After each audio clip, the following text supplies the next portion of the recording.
Today, we're going to talk about fitness and what mindsets help people to achieve their fitness goals with Simon Hyun. It's amazing how much finance and fitness overlap in the principles that bring about success.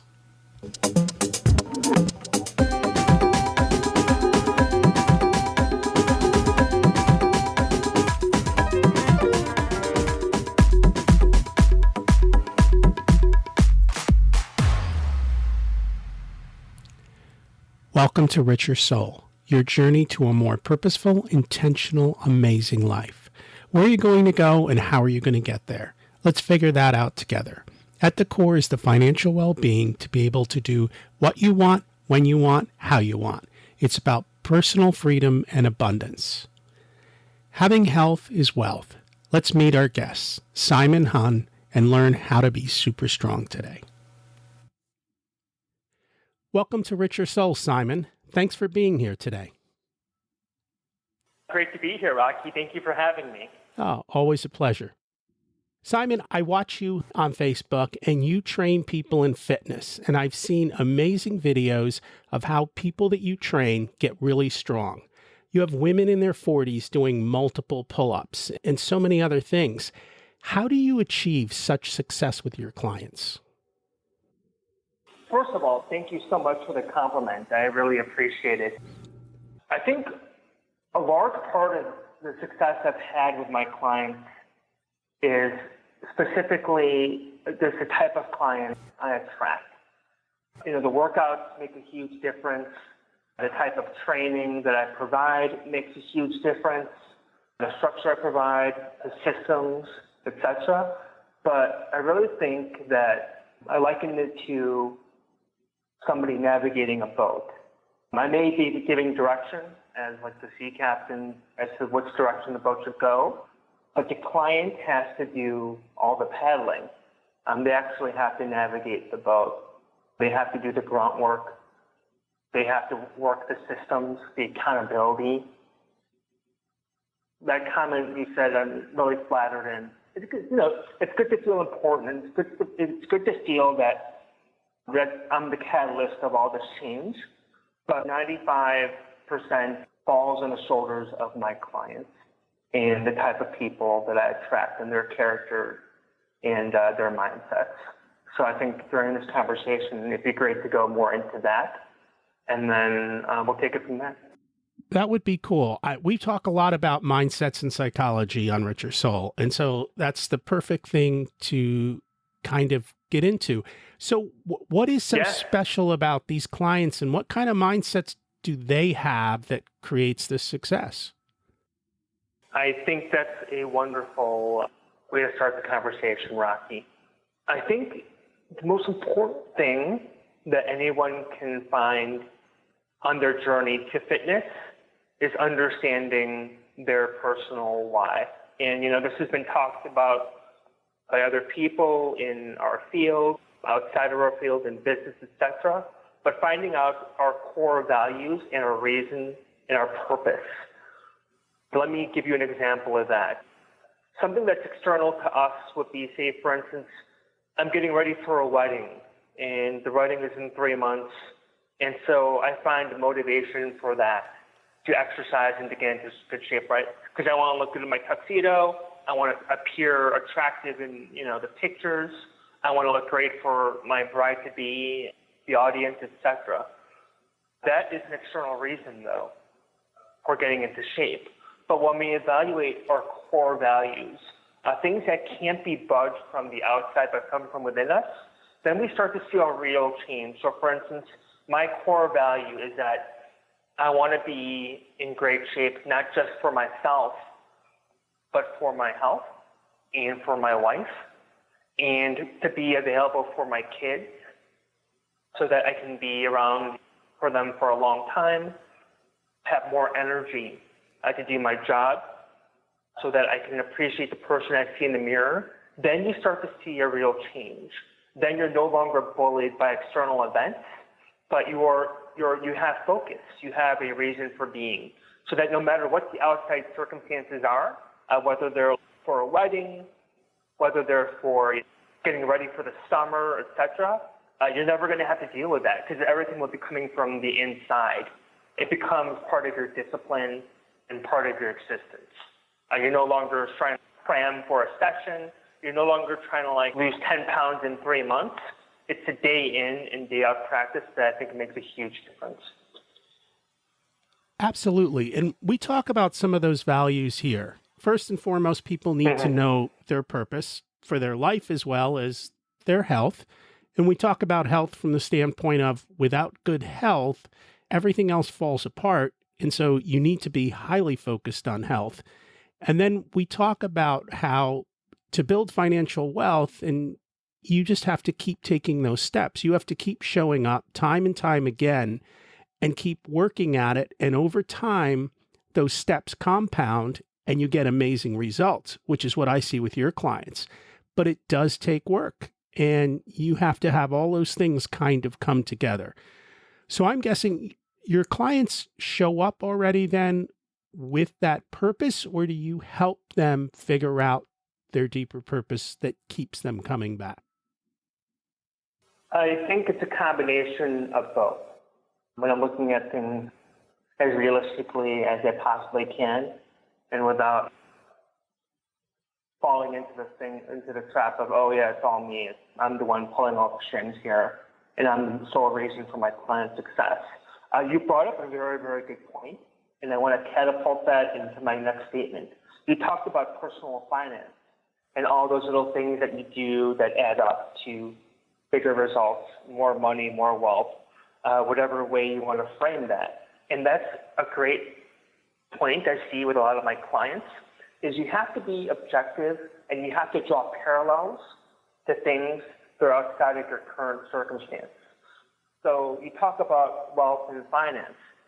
Those conclusions can be drawn into personal training and fitness as well. You have to do your research. You have to make daily deposits into your funds. You have to create systems. You have to understand the ABCs of finance before you build upon that. I think my clients are very, very good at looking at themselves objectively and taking those objective ideas and building that into a system for health or whatnot. So, for instance, my clients who are lawyers can somehow draw upon their education and their degrees in law and their practice and find out how that relates to fitness as well. It's not just, this is working out and this is the law. You find relationships, kind of like in music or, learning the alphabet or anything like, or technology, which is my primary background before I started into fitness. People are able to draw comparisons between different kinds of locations, and then that way they can build upon each practice individually. We talk about systems as a way to save considerable amount of time and to be able to achieve results and to take away having to think about what to do and just to be able to do it and do it quickly to get maximum results. Do you help them create these systems and parallels? How do they come about? Or are these people, because and I'm going to say this because I know when I started, I worked out for years with zero success. I'd go to the gym, I'd use the machines, I'd get nowhere. I'd run, I'd get nowhere. I go on a diet. I think one diet worked, but it was so calorie restrictive, it wasn't a life plan. And then I started finding that there were kind of better ways to do things that nobody was talking about. And when I started doing those, I had massive success. Absolutely. And so do you help your clients figure out those systems that work for them to bring out that massive success? I would say definitely. And it's a little bit different than what most people might think about. So how I do it is that, for instance, my clients, when they see me, this is how my programming works. Clients buy packages of sessions, and then I deliver the training. They buy hour sessions from me. Those hour sessions, though, are not restrictive to coming to see me one-on-one. When you train with me and you buy a package of training, It is a day in and day out relationship. It's almost like a monthly membership. And with that, they get the systems and the structure. Typically, when I start working with clients on a one-on-one basis, we're talking in some capacity, whether it's through email, text, or phone, up to a few hours a week. Absolutely. And there's a day-to-day accountability and habit building that we go about in order for them to achieve those massive results. My clients, a lot of them are working anywhere between 60 and 80 hours. So oftentimes you're not going to be able to sit down with me and then go through these systems or the structure that, that needs to happen. But what I do is provide that environment where I meet them where they are, where they can still live their lives, and I'll grab as much information as I can through that day. And sometimes it's a quick call for 5 minutes, sometimes it's a text, but that total amount of time that adds up, though, is in the hours of time that we're building that relationship day in and day out. You mentioned a few things. Number one, your clients are busy people. They're working 60 to 80 hours a week, and yet they still find time to work out, and they still achieve success. You also mentioned something else, which is habits. And do you help them then create the correct habits to achieve success? Is that what's going on during the communication? Absolutely. And a lot of the communication we have about habits, they're habits that I've learned from myself, how to build those habits just from my own personal experience.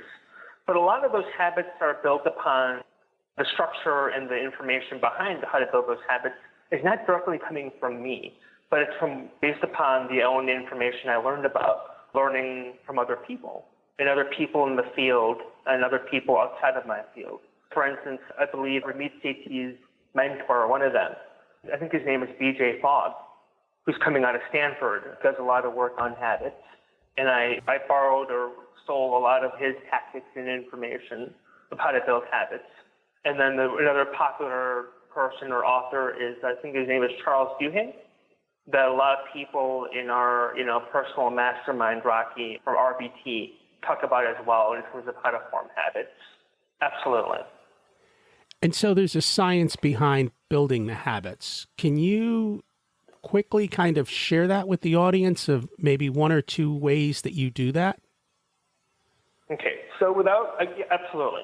Without going into too many of, talking about too much of the minutia, let's look at it from the way that I think it might have been BJ Fogg explained about how to build the habits.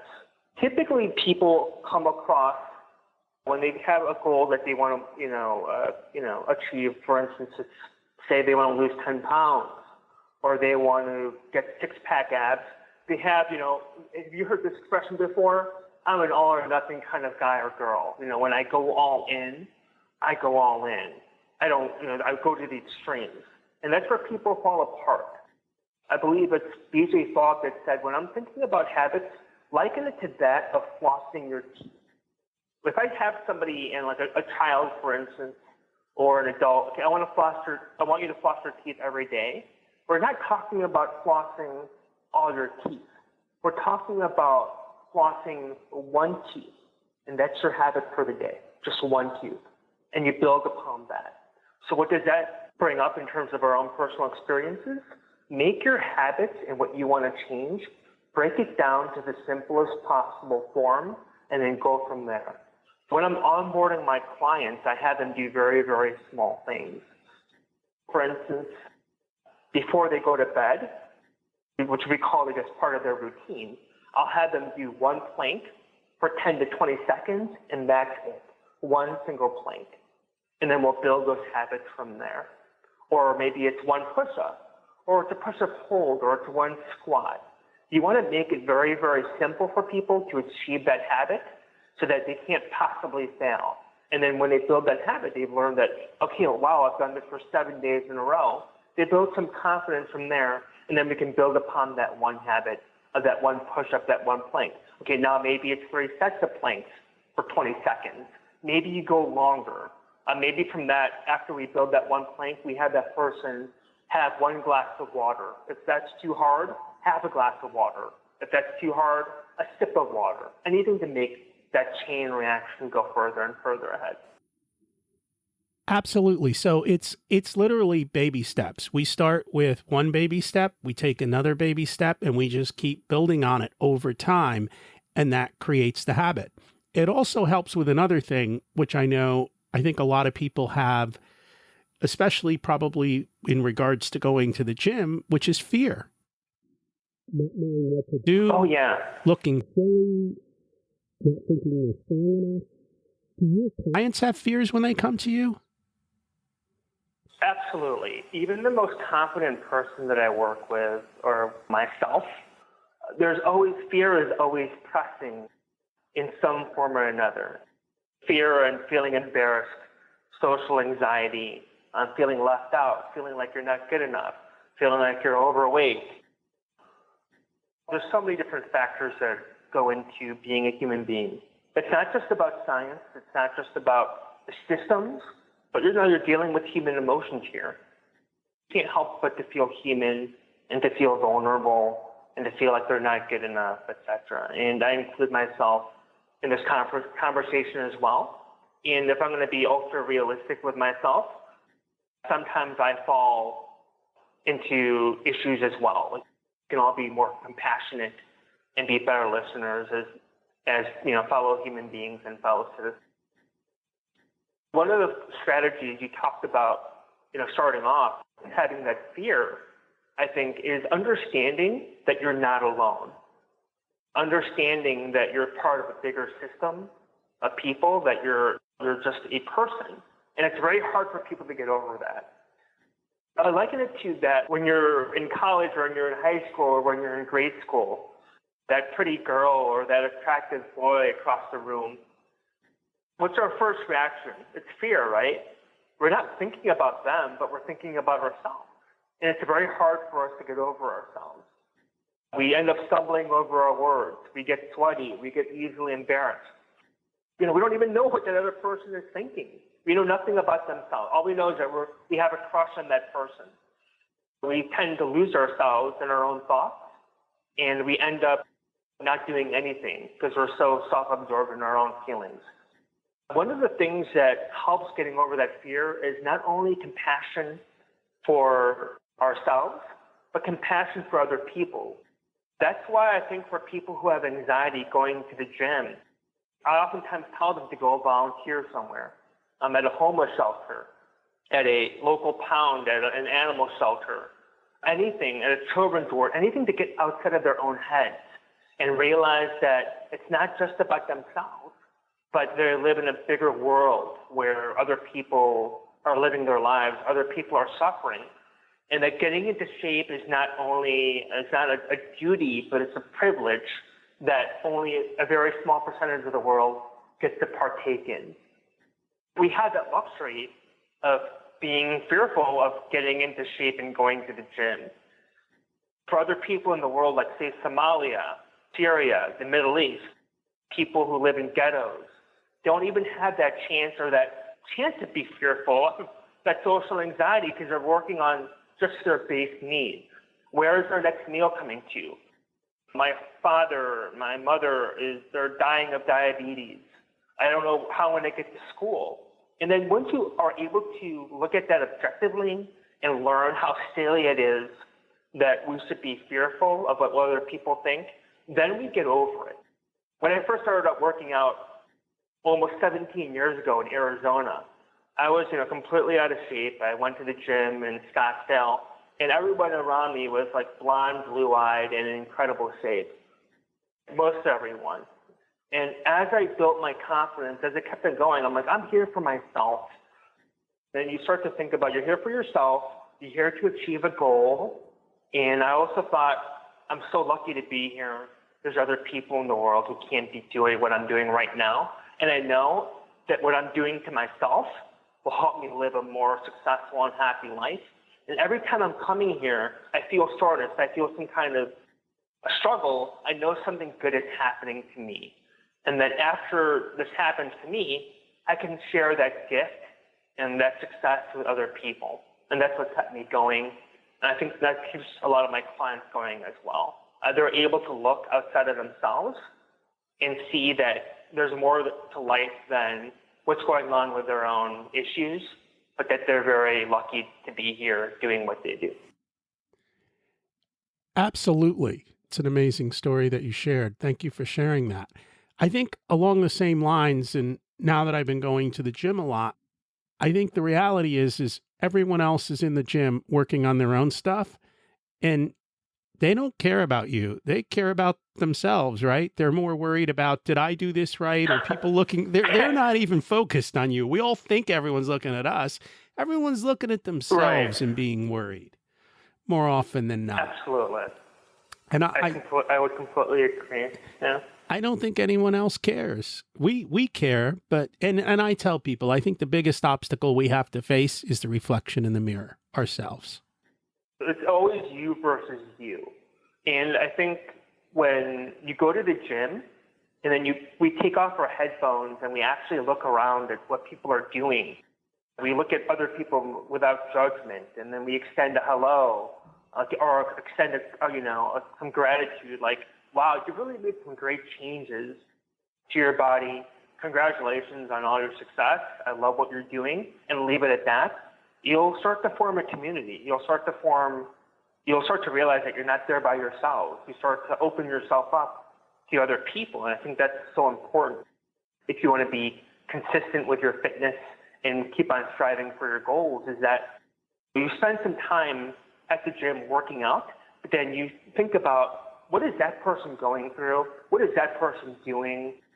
Don't look at yourself just as yourself, but you look at yourself as a larger community. And I think what you said before hits the nail right on the head. Other people are going through their own thing. Absolutely. I know another thing that you talk about is willpower. It seems like having to get up and go to the gym takes a ton of willpower for people and a ton of effort. How do you get your clients to not have to rely on willpower to get things done? A lot of my clients, I think it's interesting that they're also very, very successful at what they do. All walks of life, a lot of them are highly educated. A lot of them have built up a lot of wealth in their own lives. And I think that oftentimes carries over into their fitness routine. One of the things I see that helps with compliance is the fact that they've paid me a pretty good sum of money to help them train. You invest money and you invest dollars into something. You not only see the value in what you're doing, you have that appointment that gets you to the gym to accomplish that task, if that makes sense. It does. It's a form of accountability. You said, I'm investing in this, and so now I have to show up and do it. It kind of forces you to be there because, in a sense, there's a financial motive tied to it as well. And so, absolutely, that is very. It can be very powerful. That kind of appointment, etc. But I try to get my clients to be accountable to themselves as well. And my most successful clients are the ones that not only work with me, but they've learned to do their own homework and their own garage work, quote unquote, outside of the gym as well. So what would be an example of that? So one of the things that I offer my clients is that I have an app that I give to my clients to stay accountable with me. And through that app, I'll push out homework to them that they can do for themselves. And then every time they check into the app, I see that they've done the work, etc. And it takes time. It's not something they can do immediately. But once they get enough confidence working out with me and they know they've mastered the movement, then they can push that work out to the app and they can do that work by themselves. And sometimes it's not something like, maybe they don't have to do a crazy deadlifts or do an hour run, but sometimes it's very simple, like stretching or moving more or taking a half-hour walk by themselves. Absolutely. In all your experience coaching clients in fitness, what surprised you the most? That's a great question. I think what surprises me most, I don't know if surprise is the right word, What I can see based upon my own circumstances is that what separates one person from the other is not having the defense mechanisms up, not having that armor up, willing to learn and willing to try something different is what separates one person from the other.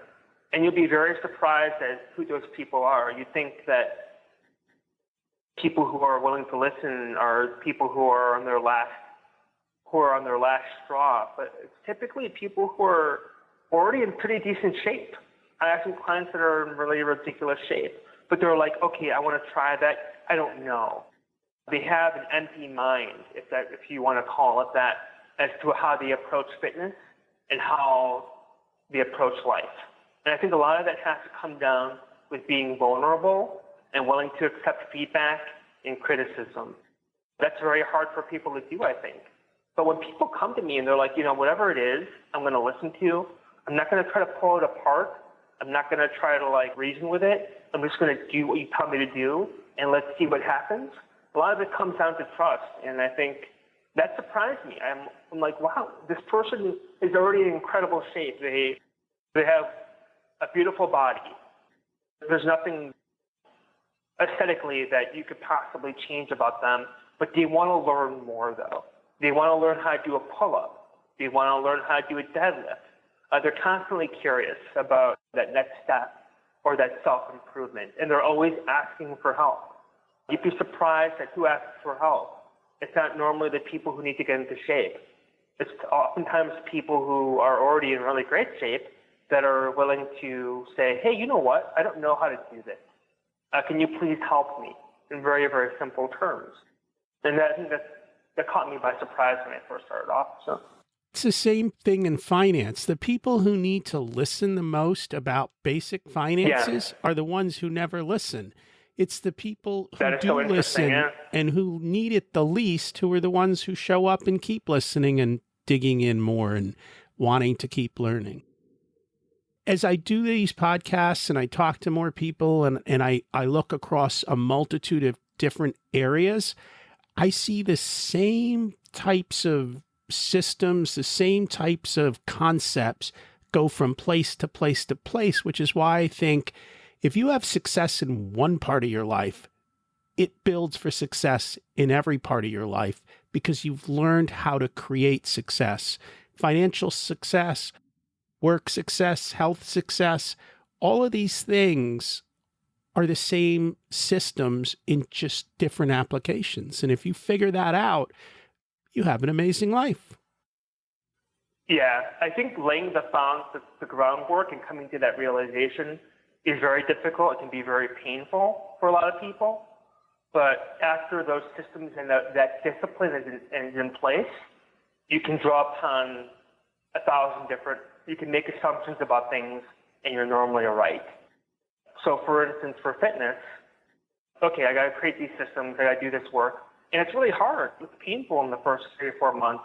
But after a while, you see if I just come here and if I'm disciplined, good things will happen. And so it's just like in finance. If I can withhold a little bit of money and put it into an index fund, each month it becomes easier and easier and easier. You no longer need motivation about a family trip coming up or about retirement. It becomes discipline, and it becomes the only thing that you know. So let's get practical here. If someone wants to get started on their fitness journey or take the next step on their fitness journey, what should they be doing? I think that's a good question. I think, in marketing, I don't know where I heard this from. So if somebody's listening to this podcast and can tell me where this came from, I think that'd be wonderful. The 3 things to identify in terms of people's motivations, somebody said, is the will tell, the won't tell, and the can tell. When somebody will come to me as a client, they'll say, I want to get into better shape. I want to lose 10 pounds. What they won't tell me is that the reason why they want to lose 10 pounds is that they don't feel attractive anymore when they look at themselves in the mirror. They can't get a date. or they feel like they have low self-esteem, etc. And that becomes from a place of it's very highly vulnerable. And the can't tell is something that even themselves, they don't even know why they do what they do. It's a subconscious mind. If they can identify number 1 and 2 pretty accurately, then they can start to make a lot of headway. And that goes from the very beginning of our conversation is you have to identify the reason why, and you have to be very, very ruthless with the truth as to why you're doing what you do. It has to be there. And this doesn't have to be about having incredible health or et cetera. Maybe somebody at 20 views their bodies differently than somebody at their 40s, but they need that motivating factor. They have to have a mission statement for their body, and they have to have that reason why. So identifying that reason why and being able to look 5 years ahead, 10 years ahead will be a huge indicator of their success. Meaning that if I do what I'm doing right now at the age of 25, it's going to pay dividends for me for the rest of my life. And not many people can do that. But they have to be able to identify that reason why and then carry on from there. So when I'm starting off a workout plan with my clients, the very first thing I do is we have an hour-long conversation, a strategy session, how to get from point A to point B, and how to keep on succeeding when the road gets tough. So identifying the reason why and building it from there is a great way to get started. And then after they identify why, we start building out, these are the reasons why we do what we do. You go to the gym and you see all these people, and the number one, I had to congratulate them for actually going to the gym. It's hard enough to go to the gym, but sometimes you'll see people going there and they'll wander around mindlessly, not understanding what they're doing, playing with the P machines here and there. In my own personal experience, I have no business telling them what to do. I'm just happy that they're there taking care of their bodies. I think that's great. But if you really want to succeed with your workout plan, you have to understand why you're doing a certain movement and what that movement will create. Once you start questioning, your environment, kind of like how Neo started questioning his environment in the Matrix, you see the game being played, and you start to see why people do what they do. You'll start to see and find massive success when you apply those same kind of tactics to your own workout program and regimen. In there, you mentioned that you have to do the work and you are going to hit struggles. I mean, that's just the reality of life. We all struggle. We're all going to hit struggles. And it's not a matter of whether we fail or we fall down. It's a matter of what happens next. Do you get back up? Do you go back and do you keep going? Or do you make excuses and walk away? And that's a big part of it. You've got to keep showing up. You've got to keep getting over the failures and keep doing the hard work. I think oftentimes, though, I don't look at it as hard work anymore. I look at it more in terms of, I guess, to me, it's kind of joy. It's an opportunity to work on myself, to be by myself, and to have my own time. As I get stronger and stronger, or more fit, whatever you want to call it, the goals get harder. One of my short-term goals or long-term goals is to deadlift 500 pounds. I think most people who go to the gym don't have those kinds of goals. And all they want to do is squat or look better in the mirror or whatever. But no one likes to do what they're not good at or where they don't see success. Once people, first get that first hole-in-one or get that first paycheck, or once they lose that first 5 pounds, that'll keep them coming to the gym. And then once they keep going to the gym, then they have more room to operate. Now they have options. They've seen success before. They've tasted it. They see it in the mirror, and then they can start making adaptations to their programming as they become more and more advanced. Success breeds success, and it keeps us going. I've experienced that myself. Once you start seeing success and things start working and you start getting that positive feedback, you just want to keep going, and nothing will stop you at that point. Absolutely.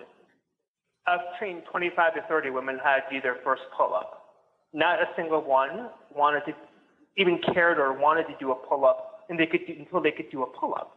I've never met a single person in my entire life that hated their gifts. meaning like, wow, why am I so awesome at basketball? I hate basketball. I don't want to play. The only people that don't like sports or fitness are people who haven't seen success in it. You have to be competent. Competency is freedom and happiness. Once you're competent in something, then you start to enjoy it. So I think that's really important. You have to understand why you don't like something. And is it important for you to actually take it on?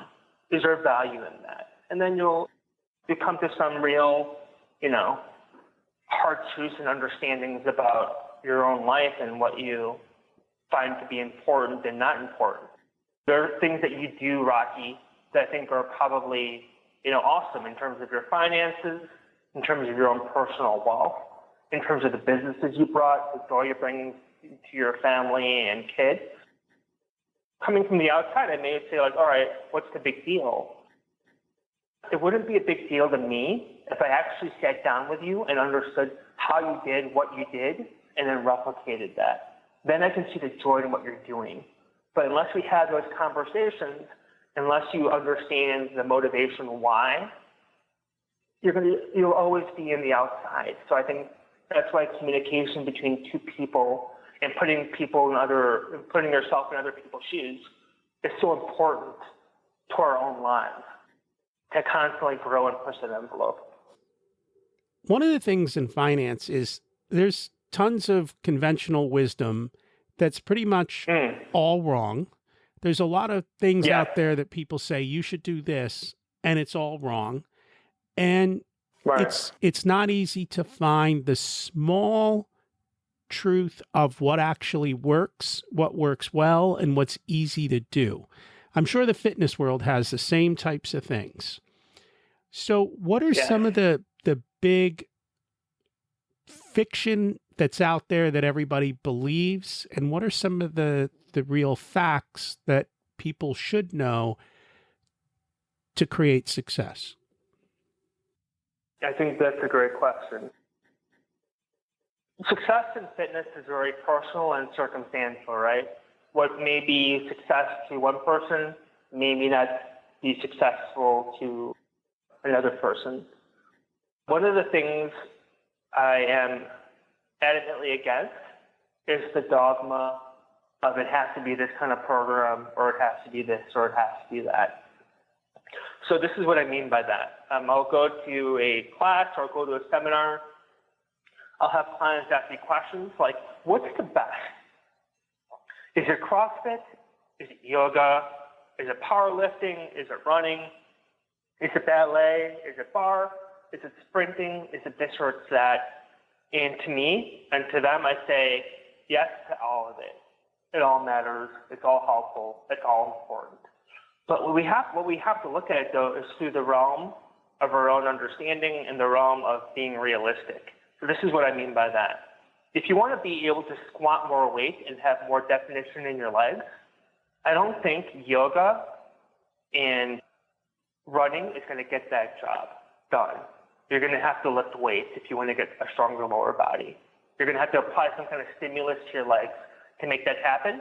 And maybe yoga and jogging won't get that job done. Say you want to increase your flexibility you want to increase your flexibility. Is running going to get that job done? No, it won't. Say you want to lose 20 pounds. Will doing yoga solve that issue? Probably not. So you have to be very, very clear about what kind of goal you want to achieve and then go from there. Then after you reach that goal, you have to learn to branch out into other directions if you want to keep that going. And that's one of the biggest myths in the fitness industry and biggest problems is that people want to put people into different boxes. You have to do kettlebells. Oh, CrossFit covers everything. It has to be this or it has to be that. I would say no. It has to be a program and it has to be a lifestyle that fits into your needs. And as you grow, those needs may change or it may be fine just to be where you are. I think that's one of the biggest myths and the biggest dogmas I see. It has to be this or it has to be that. To me, I say do what makes you happy, but be very, very cautious of the repercussions of what you're doing. If you're a runner and all you do is run, be mindful that you may get injured and you may be, suffer from overuse to your lower body, etc. If you're weightlifting all the time and the only thing you're doing is weightlifting and not working on your cardiovascular, your heart and your conditioning may suffer from that. So everything has to be with an asterisk. What are you trying to accomplish? And will that, what you're doing, get that job done? And I think that's a good place to start. Well, thanks for sharing that. That makes a lot of sense. They always say if someone's carrying around a hammer, everything looks like a nail. And that goes for all the different types of things. Whatever type of fitness person you are, you tend to say, well, this is the one that will work to solve your problems. And that's not necessarily so.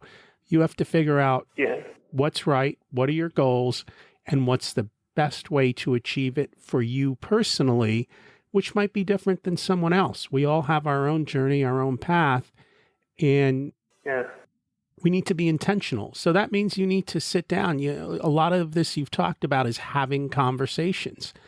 And I think, unfortunately, in life, very rarely do we sit down and have honest conversations to say, this is what I want. How do I get there? And it's to find the experts who are willing to not say there's one path. There's a 1,000 paths to the top of this mountain. Which one's going to work best for you? Here are the pluses of this one. Here are the minuses of this one. Here are the challenges of this one.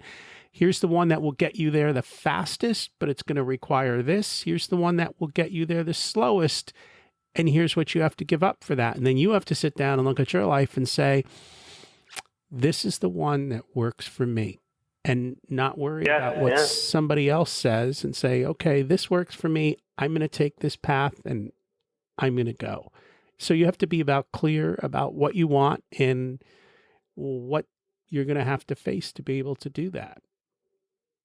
Yeah, absolutely. And as long as that person understands that and has some kind of, understanding of basic, tenets of operation and some basic rules. So for instance, if you want to lose weight, you have to be in a caloric deficit. That rule can't be broken. Somehow, some way, with whatever diet works best for you, it has to achieve that or nothing will happen.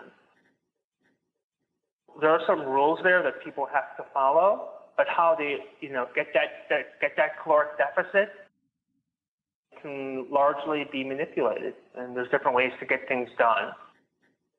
The best kind of diet and the best kind of exercise are the ones that work for you for the long term. What that means is that just because you got a result for 3 months, I won't call that a success. It's not a success. It's a short-term win. And it's just like in finance. If it's not long-term, if it's not constantly creating wealth for you, if it's just a short burst on the spectrum, then you really can't consider that a working system. If, for instance, if something is too restricting for you for the 3 months, and it doesn't seem like you can maintain it for a year, for 5 years, for a decade, then it's not a good system that you should be using. You have to learn what works for you, and it has to be looked at through the spectrum of realism or through the glass of realism, and nothing else but that. Absolutely. My diet includes bacon and ice cream. It works for me. Sure. I'm 100% for that. For me, I'm a huge cheddar popcorn fan, and I like fried chicken once in a while. I don't take those out of my diet. Can I have that every single day, every week? No, I can't. But I'm not going to restrict myself from having that if I feel like I'm in the mood. But it should be looked at, though, if you're going to make those kind of decisions for yourself, it has to be looked at realistically, meaning how often are you doing it? What is the total calorie take for the day? How is this going to impact me long term? And if you're under that proper guise of, this is the system I'm working with, then you can absolutely enjoy those kinds of foods. Absolutely. But we need data points, though. We need to have data. We just can't say, oh, yeah, once in a while. We have to go, how often is this affecting me? So, for instance, it's the difference between a 2% ROI and a 3% ROI. The difference between investing early, investing short term. It's the difference between investing $50 or $1,000 of your money each week. those numbers matter and those add up. Small differences make a huge difference, and tiny holes can sink a big ship. So we need to understand those drills as well. And I don't think people realize this, but modern food, and I call it modern food because it's probably only in the last 50 years, have we gotten such calorie-dense food that we never had before. Yeah. And it's absolutely so easy to end up with way too many calories in your diet. I'm in the exact same boat. I am going through that exact same thing, and it's a struggle. If you arm yourself, though, with the right tools, you can make a huge impact into your environment, into your own personal health as well. And there's systems for creating that, that I go over with my clients and with my friends. So you talk about nutrition as well as fitness with them. That's part of the program. There's day-to-day accountability, and I teach clients oftentimes how they can enjoy certain foods on their current diet regimen. And not everyone is going to follow the same path, but if they understand how they can fit things into their current diets, then I think we got a working system there. How do you know how much ice cream to have, or how much beer, or how much wine, or how much chicken or pizza? All of those foods are acceptable in a healthy diet. It's all a matter of how often we're having them and when we're having them. Getting someone to help you put that plan together, tracking what's going on, and looking at results will truly help you achieve the success you want in fitness and in finance. They both go hand in hand. Yeah, I would agree with that 100%. Is there anything else you'd like to share with us or cover today?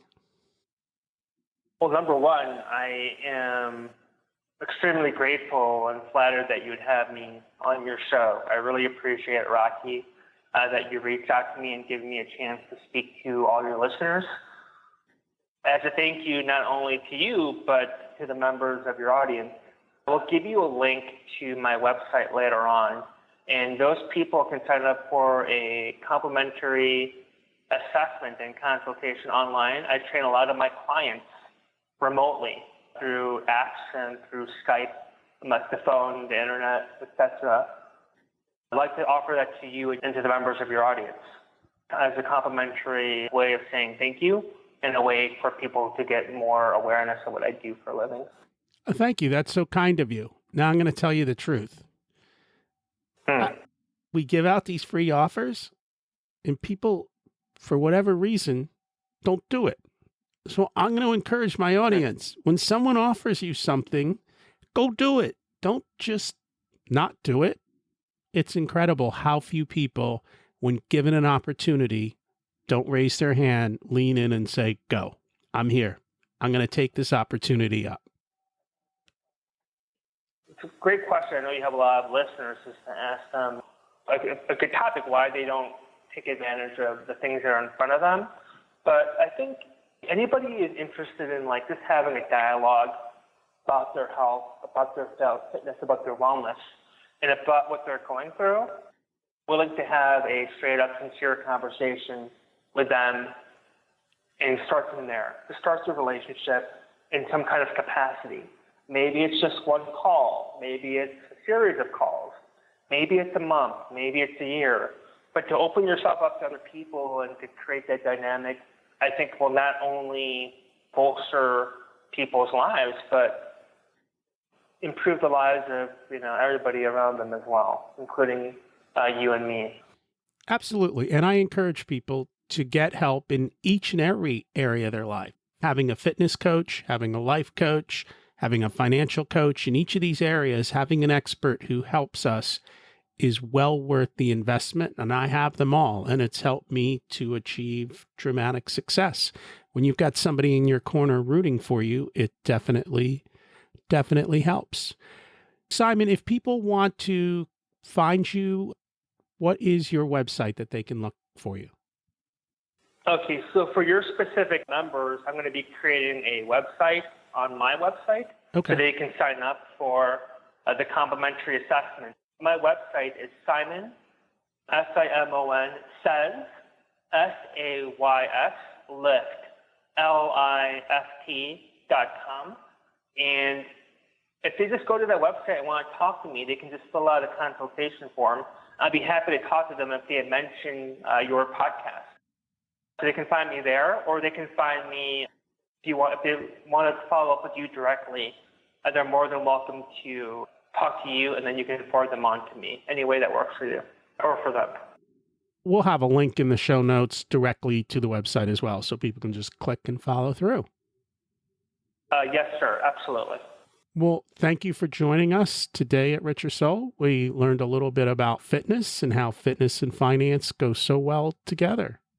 Thanks again for being here. Thank you so much for having me, Rocky. I really appreciate it.